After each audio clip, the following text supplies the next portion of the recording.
Arlington is a county that is functionally a city, about 250,000 people and just 26 square miles, right outside of Washington, probably most famous for being the home of Arlington National Cemetery.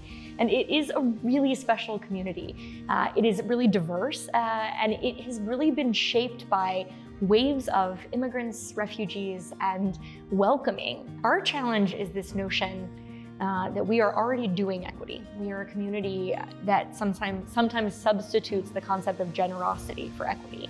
And equity truly is, of course, not just about funding programs or services that support communities of color, but actually sharing power and making those kind of systemic changes that strike right at the heart of how we, in the case of my project, allocate resources. I was really excited to get connected to EPU as an organization. We had a great visit from Mitch Landrieu and a couple of the founding staff from EPU to talk to my colleagues and me on the county board in Arlington about equity and what it meant, especially in a local government context in the South. We had recently adopted our own community's equity resolution. We're starting our own journey of implementation, and to hear from Mitch and the team about what that had looked like in New Orleans was really inspiring.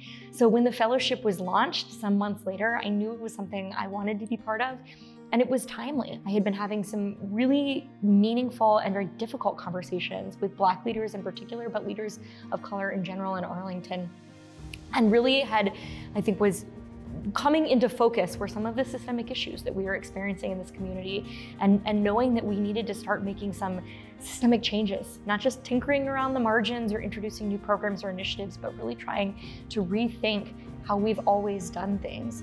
So the opportunity to be part of a fellowship that would expose me to ideas and subject matter expertise, and frankly hold me accountable for actually designing and then sticking to and implementing some of those attempted anyway systemic resolutions of those challenges was really exciting. Our projects are so different and so varied, but the themes are so often the same.